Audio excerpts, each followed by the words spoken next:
good afternoon, and good morning, everyone. I'm Laura Cotton, and I just want to thank you for joining us today for our live session discussing accelerating the sales cycle. We're really excited to dive into the impact that Saleo has had on Clari's sales motion with Brian Cody, who's Vice President of Sales Engineering at Clari, and our own Danny Garcia, who's Vice President of Sales here at Saleo. Before we dive in, just a couple of quick reminders. We're going to have time at the end of the session for Q&A. Please remember you can submit those questions at any point in time during the webinar through that Q&A window, and we'll get to them as soon as we can. Today's webinar is being recorded, and that will be shared with attendees after the event. And with that, I'm going to hand things over to Danny to get us started. Awesome. Thank you, Laura. Brian, how you doing today? Appreciate the time. Doing great, Danny. How about you? Doing great. Looking forward to the conversation for today. Before we get started, is there any quick introduction or any fun facts you want to share with the audience about yourself? Sure. I'll do a quick intro about myself and Clari. And so everybody knows, this outfit is for Danny. Saleo colors, went with the little Silicon Valley hoodie with the jacket. So just for the Saleo team on this one. But Brian Cody, I run our global sales engineering teams at Clari. We have teams across EMEA and North America, and been with Clari about 8 years. For those who don't know Clari, we're a revenue operations platform. And so what we really focus on is helping customers achieve their revenue objectives. Variety of different ways that customers go approach that, whether it's new logo growth, new product growth, retention focus, maybe they have a channel sales motions, just to give a few examples. And what we really try to do is help all the personas in a revenue organization create, convert, close, and retain more revenue, all the way up from reps and SEs and CSMs to first line managers. And the leaders and operations folks really operationalize and organize, their cadences and how they're running the business to drive better standardization, better efficiency, and better growth outcomes from doing all that. So I guess I don't know if I hit on a fun fact. I don't know if I need to, but I guess the jacket with the hoodie is it today. No, you nailed it. No, I appreciate it. And I can speak from experience working and having used Clari for a variety of years now. It's been a very instrumental platform in terms of the go-to-market rhythm and operating rhythm that we had in other companies as well. So it's a huge fan of what you guys do and really appreciate you being on here with us today. Awesome. Happy to be here, Danny. Hey, man. Well, let's jump in. I know we got a bunch of different topics and things that we can go through. So we'll kind of start at the very top. Kind of setting the stage, when you think about pre-Saleo, why Saleo, how you guys implemented it. We'd love to kind of start from there. Brian, from your experience, can you describe some of the challenges that Clari and the sales team and essentially the solutions engineering team were experiencing, before adopting Saleo and implementing it? Yeah, absolutely. So we've been, for context, we've been a very happy Saleo customer for 2 or 3 years now. I can't remember when, but it's been amazing to work with y'all. Great people, great product. And so if I put myself back to when I joined Clari almost 8 years ago now, really what we were doing was what probably a lot of people are familiar with, especially at earlier stage start of mid to high growth companies, is sort of hacking the demo together. And so we had a combination of real sort of product in the way that it actually was developed. And then we were working with our engineering team to do some specific backend work just for the demo org to drive a consistent demo experience to make our stories and narratives easy to tell. And really what that meant for us was we effectively sort of had a different code base for the demo or a different backend for the demo. So every time there was new releases, every time we wanted to make any material changes or we added new data to the platform or anything else like that, first thing we do, go straight to engineering and see if we could fit into what they were actually building, take away some resources away from roadmap, customer commitments, anything else like that, to try to get the demo org up to speed. So we were working with them pretty closely, using their resources. And then on the SE side, we were building a lot of the data structures manually. And to paint one or use one example is the picture that we were painting, or the challenges we were facing. One of the pieces in Clari, which used a lot of data that came from email and calendar and some of the conversations in there, and married that up with CRM data, account data, even data from other databases like Snowflake. We were basically building, I think we had like 2,500 different files at one point to support just one part of the product in AWS. And it was basically like anytime you wanted to click anything, you would have to build a new file, new response format. So didn't like it from the SC side, didn't like it from the engineering side, just high resource constraint for both. And so we got introduced to Saleo, and that it changed the way in which we looked at how we were going to be able to build our product. Because we hired a demo architect and we were looking at different ways to try to build this on our own. We got introduced to Saleo and we realized we could do sort of a hybrid model of, hey, we could build things on our own with the native product in the way that it worked.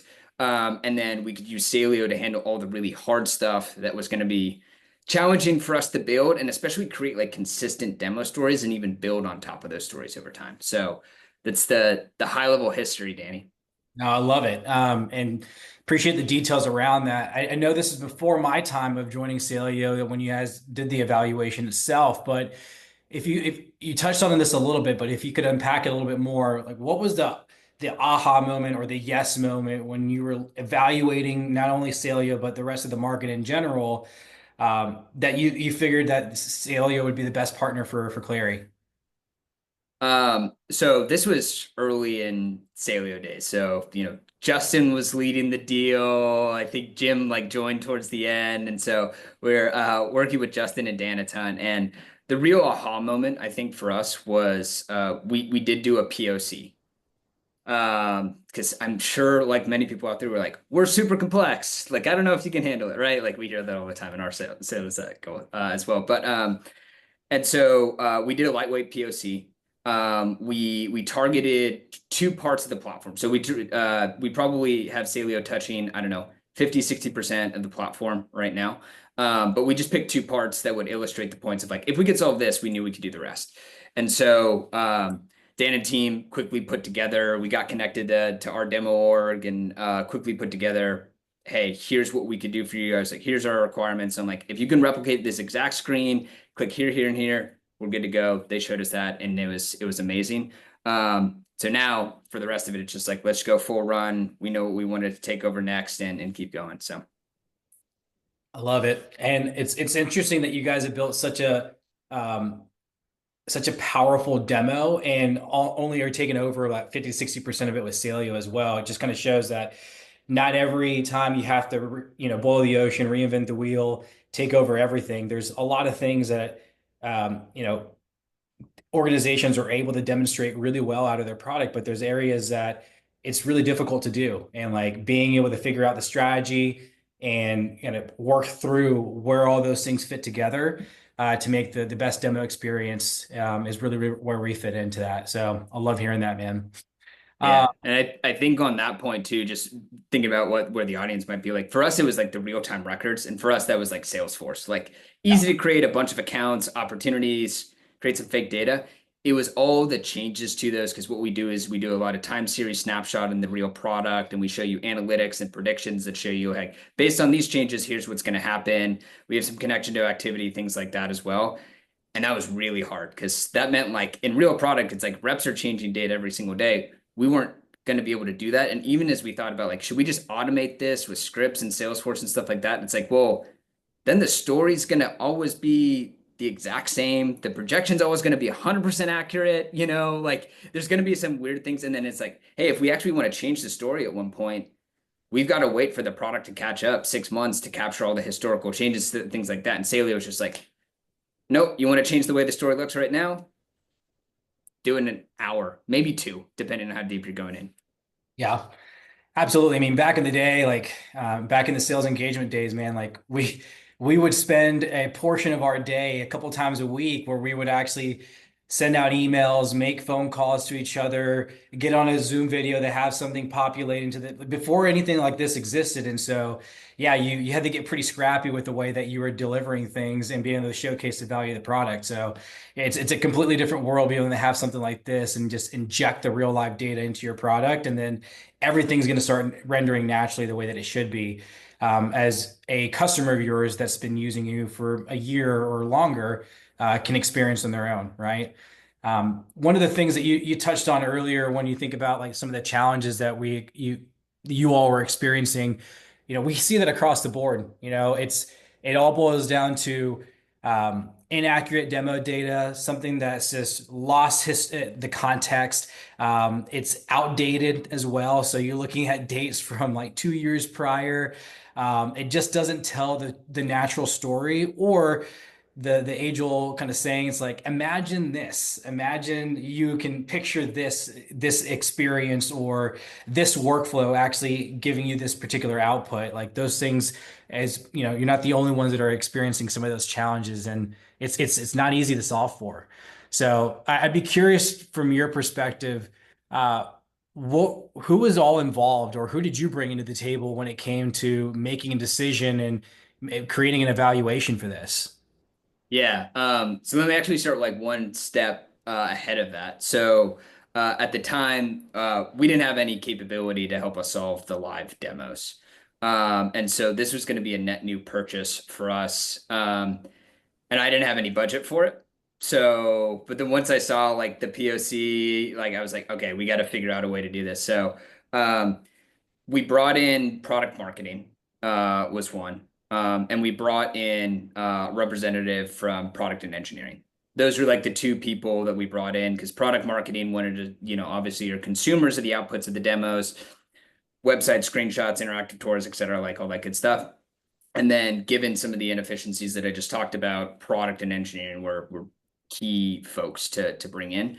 So it was really those two that were going to be the ones that helped me advocate for this internally. And then, down the road, we brought in obviously finance and our procurement team. I had to, sell this to my leadership, to the CRO. And so what we effectively did is product marketing was like, wow, this is amazing. You could build demo data faster, better, like, great. We could take that and run with it.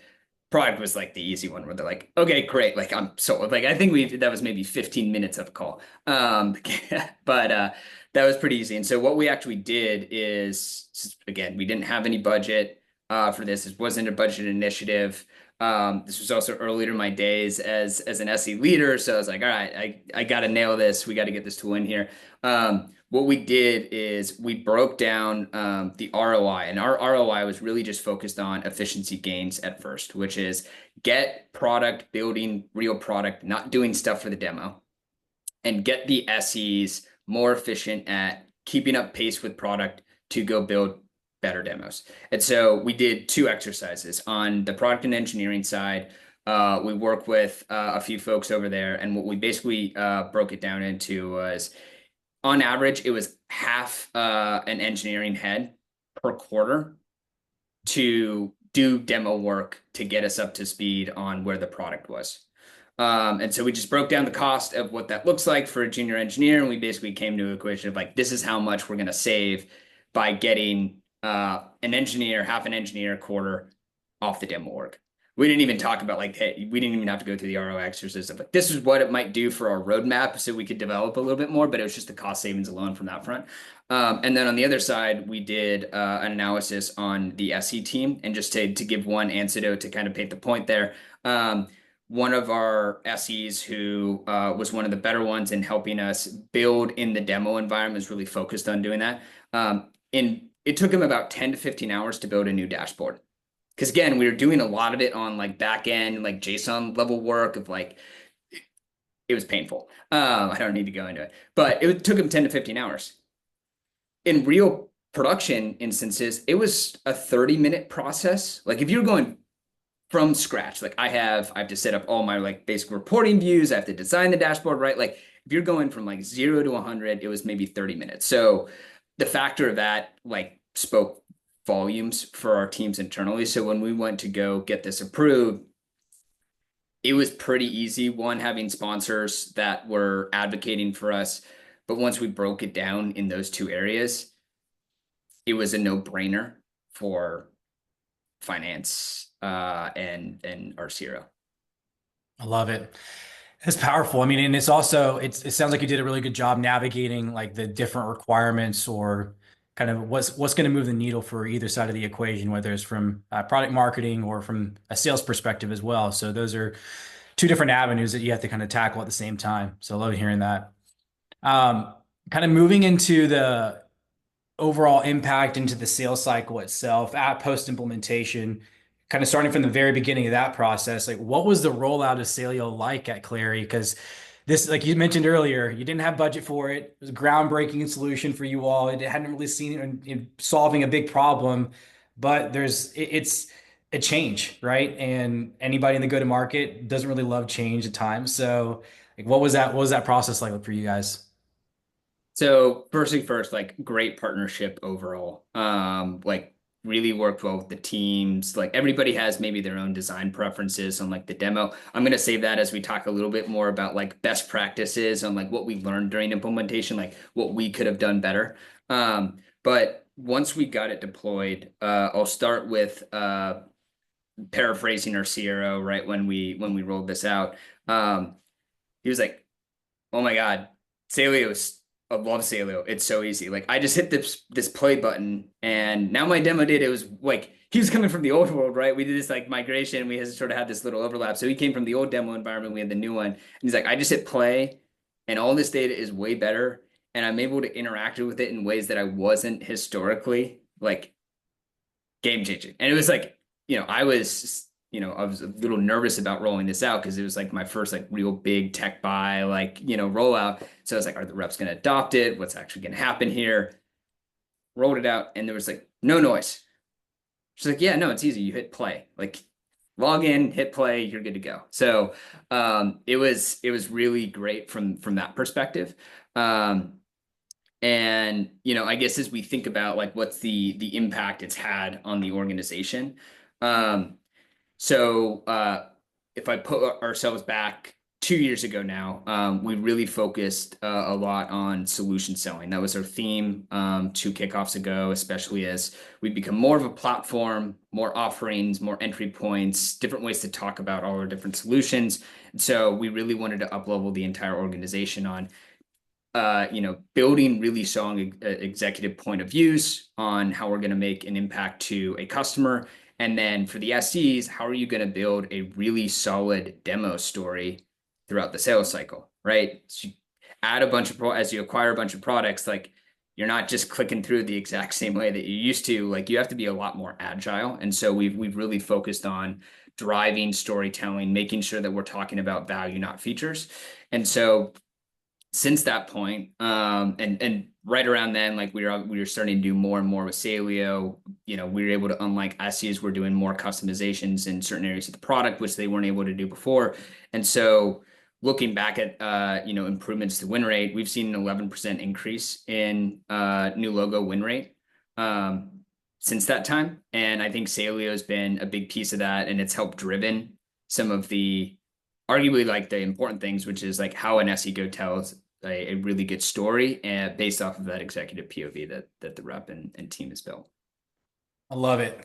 Yeah, I mean, that's incredible. An 11% increase in win rate for new business. I mean, some organizations even just scratch tooth and nail to be able to get that as like their overall average. So that's incredible that you guys were able to see that type of lift. One of the things that I always think about when I talk to new potential customers or even current customers as well is exactly what you mentioned earlier. It's at the end of the day, the data is the story that you're trying to tell, and you're trying to enable the people on a call or in a meeting to be able to deliver the value proposition, and having the data as a backdrop and actually kind of nailing the story and putting that out there for them so they can actually see that aha moment, right? If you look at it from like the force management framework or anything else out there from the methodologies, you're looking at like what is the ideal state or what is the next state that they want to desired state they want to get to, right? And so that really helps you drive that story home by having the complete data story there to be able to lean on that. So love hearing that, man. It's an interesting thing to think about. You had to change your strategy a little bit. So were there any core areas that you had to change across the team in terms of here's how you need to think about it now that we have a data complete area to be able to go through for the solution? Um, yeah, a little bit. I think where the team was coming from was a more rigid demo environment because of the reasons that I talked about. And that dashboard example was like the number one thing that we wanted to unlock. It's Yeah. like, to your point on like the data piece, if we could simply replicate a dashboard and let's just say like a forecast or some different like flows to drive pipeline creation or anything else like that. If we could do some of those simple things, then somebody could actually see their world in Clari a little bit more. Here's exactly how I run a forecast call. I know the names aren't the same. I know our opportunity, right? But like they could actually see their world a little bit more in there. So it's been the unlock of that. And that was honestly a little bit easier to overcome. It was just like, you all can go and do this now. We haven't been able to do this before, like encourage you to go do it. So now we're on sort of the other side of the equation where, because we have shared instance still, would like to move to sort of a multi-instance world at some point in the near future. But now we have like a ton of dashboards. And so it's become more of a cleanup exercise, which to me is somewhat of a good problem to have right now. Now we want to fix it, but like it's a good problem to have. So we're in that phase now where we're seeing more and more. And I think where we want to go next and where I'm working with Michael on the CS team is how do we do more with text replace and the tokens there? How do we do a little bit more with adjustments and configurations to meet like I want our analytics module to look like this because I'm working with a customer that has this product or focuses on this segment or things like that. So that's where we want to take it next so we can get that extra level of customization. To your point, somebody comes into our demo experience, they're seeing names that they know about, they're seeing data points that are familiar to them, and they're seeing it structured in a way that is aligned to how they run their business. Yeah. Just the simplest changes like aligning sales stages to what they're doing internally. Those things, just like you said earlier, it allows them to put themselves in the shoes of being an actual customer before getting to that point, which is every salesperson's dream to be able to do on a call, right? So I I love also think it increases the confidence of the SE when you're presenting too, right? Like if you don't have to, going back, I think one of the things you said is like, imagine this, right? And it's like, so like one of the things we demo is like, hey, if you're really focused on driving new product growth, right? There's different components of like, how do you go build pipeline generation for it? How do you inspect all your deals and accounts for like white space purposes? Or are you cross-selling different products? And then how do you forecast all that stuff? So a lot of times that was our old world where it's like, hey, here are 4 demo products. Now imagine these are your products, but I just ran a demo using Saleo where it was really easy to swap out all the product names. That was really the only thing that I did for this, but it made me more confident on that demo being like, Danny, here's your forecast. Like you're trying to see growth in this product area. Here's how I go do that. And just the simple name change alone, I don't know, eliminates 30 seconds, a minute of an explanation that you don't want to have to talk to. for sure. I mean, they see it clear as day as to where it's actually going to fit into their workflow and their process. They actually see it come to life, which is everything that everybody wants to see in a solution, right? Yeah. So when you think about that, you kind of touched on the customizations that you all are doing right now, and you touched on how long the customizations took you at kind of in your prior state. What does that process look like now for you all? Like what has that done from a demo prep time, cutting into that, making you all more efficient? I think it's demo prep time isn't how I'm looking at it right now. I think that's probably where I want to get to as we get to more custom demos. I think the emphasis for us has been on how impactful are the stories that you're building and is the demo org reflecting it. So arguably we could say that's more of like a coaching mechanism or a reinforcement mechanism on, hey, are you building a good narrative? And we're doing some pretty interesting stuff with Notebook LM and our own products to kind of surface up and build those stories for us. And then is that translating into what you're doing with some of the demo instance stuff? Now we want to do, and as we're working on expanding with Saleo to do more in our product, that's where we want to get to next is how could we build more customization in more areas? And then I think efficiency will be a little bit more top of mind for us there because it'll be more broad, the SEs will be touching more of the product and customizing more of the product.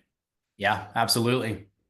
Well, you hit my next question, which is going to be around like what's next for Clari in terms of the evolving the sales motion now that you have Saleo in place. So that's awesome to hear. Like more customizations, more tailored experiences. That's all going to continue to lean into the increase in win rate for new business that you mentioned earlier. So love to hear that. And I'm really excited about we just got access to some of the new AI features. So that's what I'm really excited about to see. You know, I would say my ideal state would be, okay, I'm going to demo to Saleo, right? There's a lot of public data on just CRO or CEO, Danny's VP of sales, et cetera, et cetera. Like if we could get to that point where it's like, I'm just going to demo to Saleo and you're doing web script safety for like product names, for people, you know, all that stuff. And if we can get, that's what I'm really hopeful for. So we'll start to play around with that. I know what we're going to be able to do in sort of this first phase, but that's what I'm really hoping for because then it's like you set up the right tokens, you set up the right structure at sort of the template level, right? We can get to that point where you're just telling, here's who I'm demoing to, and it takes over 30, 50, whatever percent of that demo creation and adjust to it. Teams are It's going to be flying. it's incredible, the experience and just the edge you all get with the demo data creator. That it's game changing, man. I'm excited for you guys to get your hands on and play around with it because it's gonna the level of customization and the speed of that just becomes so much more powerful because you have all the ideas. You know exactly, especially if you've done a good discovery framework, you have that point of view from the account executive and the sales leadership. Like now it's just how do we get this to translate into the areas that we've taken over? And man, it's game changing. It takes it to the next level. So I'm excited to see for maybe our next webinar, we do a deep dive on what that's been like for you guys, but I love to hear it. That gets me excited. Now, I don't know how many audience members out there have used Mockaroo, but my Salesforce days, you know, Mockaroo was our best friend where it's like, all right, I need to build a CSV that I'm going to upload into my demo work. Like give it some parameters. You're going row by row, object by object. And now that's going to just move way faster. So, Oh yeah, just with some simple prompt training, we can get you going at lightning speed. So I love it. So when you think about rolling out Saleo, there's obviously been a lot of lessons learned and some best practices that you probably come across as being a customer with us for quite some time now. What would you say is the most impactful change for Clary Sales Org after the implementation of Saleo in general?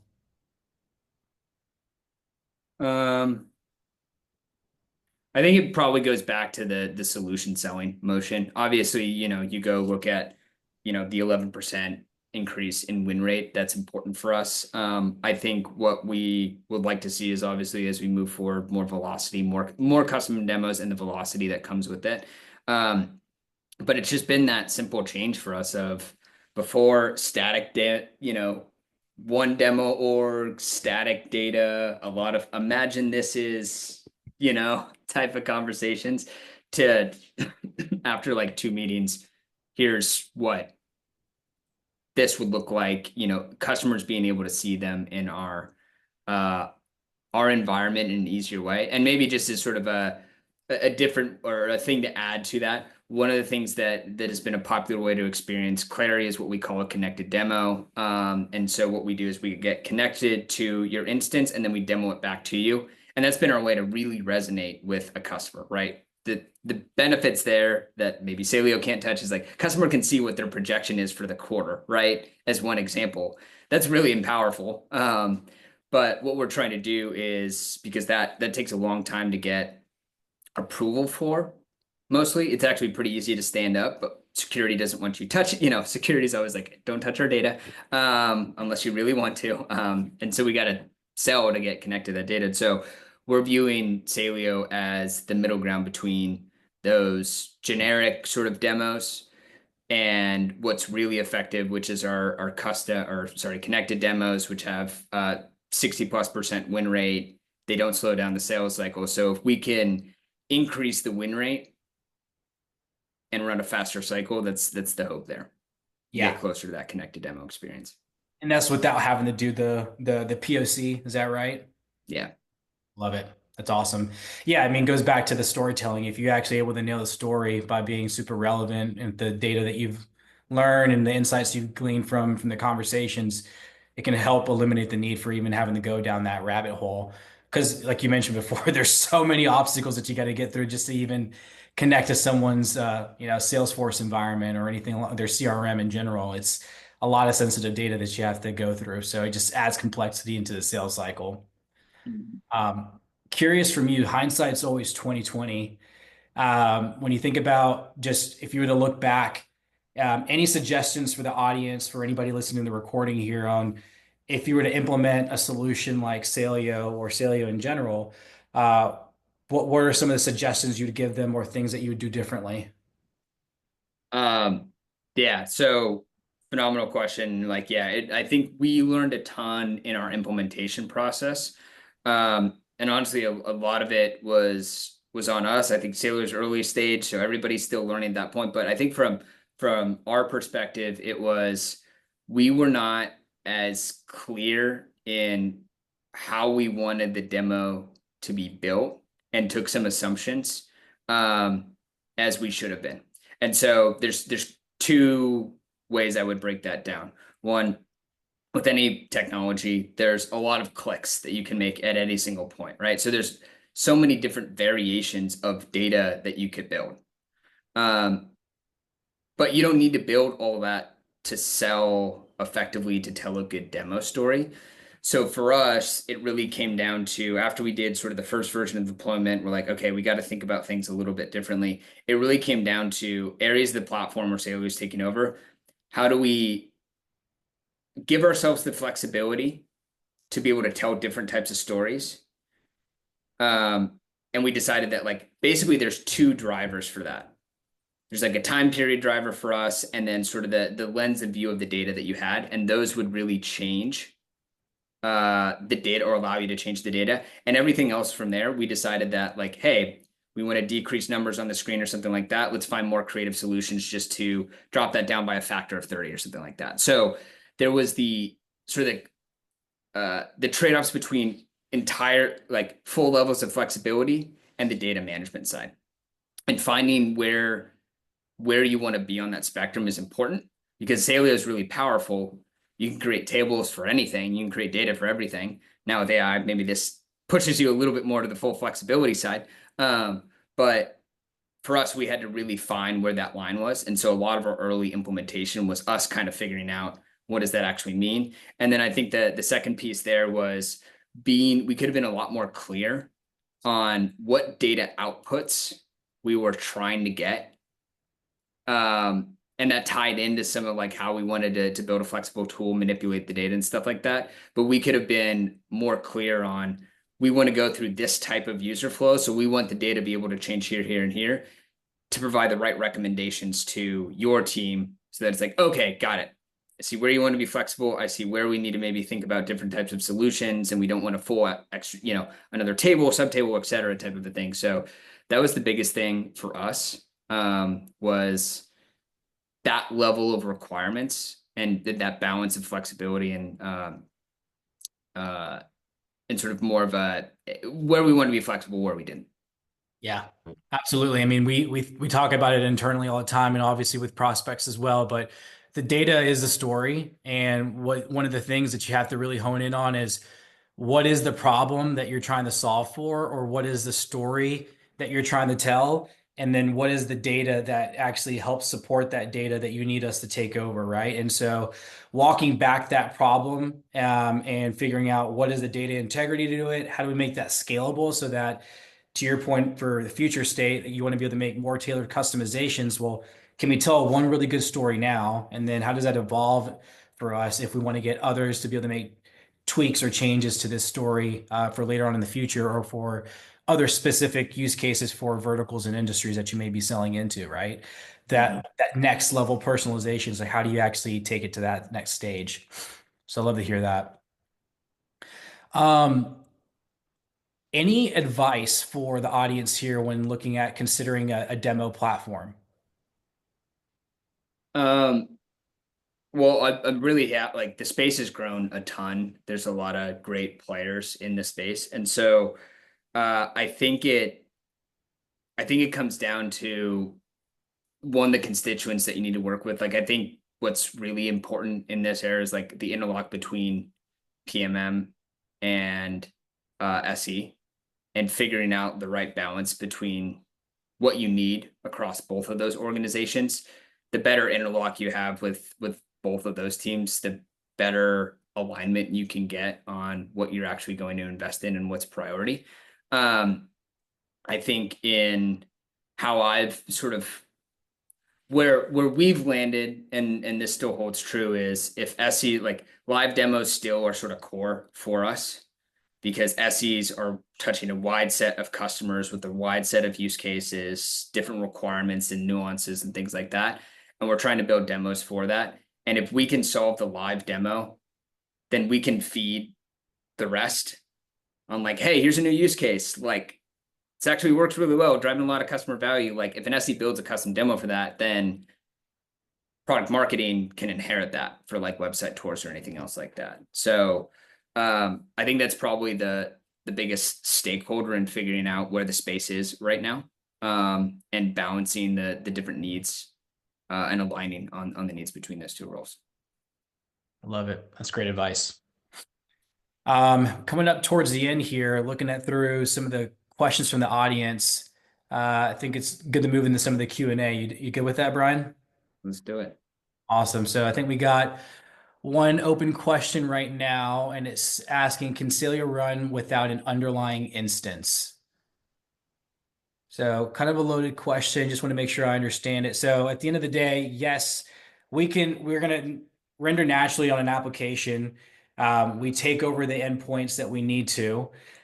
If there is data in there already to work off of, that makes the implementation a lot easier and a lot smoother for us. But yes, we are able to operate without an underlying data set. We're in between the data layer and any other areas, and the platform actually rendering. Brian, I don't know if there's anything you want to add to that from your implementation. Maybe it just goes back to the best practice that we sort of talked about, which is it will help, in my opinion, it'll help the Saleo team if they know what the current instance and the output looks like and where you want to be flexible, where you don't. Like, where do you actually want to click and see like meaningful changes? Where's the data going to change in order to help you tell that story? Maybe try to frame it in the way that you did, Danny, but like that's really important rather than the blank canvas of like, hey, try to, just try to figure this out. Yeah, boil in the ocean. It works. You can take over everything, but if there's specific areas that you need the data to really show, having those specifics really makes an impact. I think in that same vein, another question we got refers to kind of you talking about boiling down the demo story. So you talked about needing to get more clear about your demo story. How do you suggest distilling down your demo story or your demo needs as a whole organization? Great question. So here's where we start in the process. So one, it's obviously the foundation of the demo story is going to be two parts. It's what can you learn about your buyer through account research? Amazing, easy ways to do that. Now, I actually think one of the best little hacks that I learned from Gartner actually is I go ask before I go demo to a customer, like, can you give me a day in the life of this persona for this company? And it actually does a pretty good job of breaking down, like, this is probably what their day in the life is based off of like Indeed and everything else like that. So I try to wrap my head around like the personas in addition to like all the other things that we care about, which is like, how's their growth rate? What are their sales strategies, right? Like, give me the breakdown of those. And that kind of gives me a full picture. And then obviously, as you're having conversations with a customer, you'll get more insight into where's their pain point, whatever sort of discovery you're doing at the persona level, pain point level, whatever it might be. And so what we're doing right now is, because Clari's capturing all the conversations for us, we're doing our own account research. We're actually using Notebook LM to bring all of this data together. And then what we do is we have a demo story framework, and we actually have a technical discovery, we call it solution fit framework in there as well. So as you build data from the conversations that you have for notes or any, external, like even PDFs or decks or anything else like that, the new flow for the SEs is, hey, can you build me a story based off of all the different conversations that we're having? It's done in the context of the storytelling framework that we built. And then we've also even added some like product documentation on like, hey, this is how we support a retention use case versus a new logo use case or anything else like that. So Notebooks LM has been really good by providing like the right framing in the right context for how we want to build it. And then we just dump all of our notes and conversations in there to be able to take that data and format in the way that we want. We use that then as the baseline for, okay, what objectives are we selling against, personas are we going to impact, and how should that guide what we're demoing? Awesome. Thank you. Another question that came in, what kind of evaluation criteria did you have when you were looking for a demo solution? First meeting was help us fix the live demo. You know, I would say we are not as buttoned up. Like we didn't have like line by line, like, can you do this? Can you do this? Can you do this? So, you know, partially for me as an individual, but for us, like in the space being new at the time, it was kind of figuring out what we could do. And so I think once we got into the POC, that's where when we broke down the requirements, we're like, okay, we need you to take over these two areas of the product, these pieces of the product. Because what was actually really great about working with Saleo was our dashboards are a hybrid approach. It's some of the data that we have easily managed and built ourselves, and some of it's Saleo. So it was really great to see like we could plug in the data that we need. That's hard. We have the rest figured out. So we had one of those examples where it's like, we need the dashboard to look like this. We need to make sure that this data that we built, you don't touch and it doesn't change. And then these pieces we can change, and you can show us how you can deliver some flexibility, or how we configure those. And then we gave one portion of our product where Saleo take over everything and show us how you can replicate, I think it was like 2 or 3 clicks that we typically do in that part of the demo. So it came down to that. Awesome. Another question that was submitted, other than conversion rates, how are you measuring which demos or aspects of the demo flow are most successful? We're not there yet. I'd say we're at least like, that is much more of a coaching element, like dry run, storytelling prep. We're using AI to kind of like look back at the calls and be like, did we actually touch on some of these points and stuff like that, asking our own product that. So I think that's much more of a human-led, like, are we delivering the types of demos effectively to influence buying behavior, rather than is there a particular product or something like that is leading to better win rates or faster win rates. So we're not there yet, but that's what we're really still focused on. All right, and I think this one's kind of a Saleo question, actually. You mentioned demo data creator. Can you tell us a little bit more about that? Yeah, I can take this one.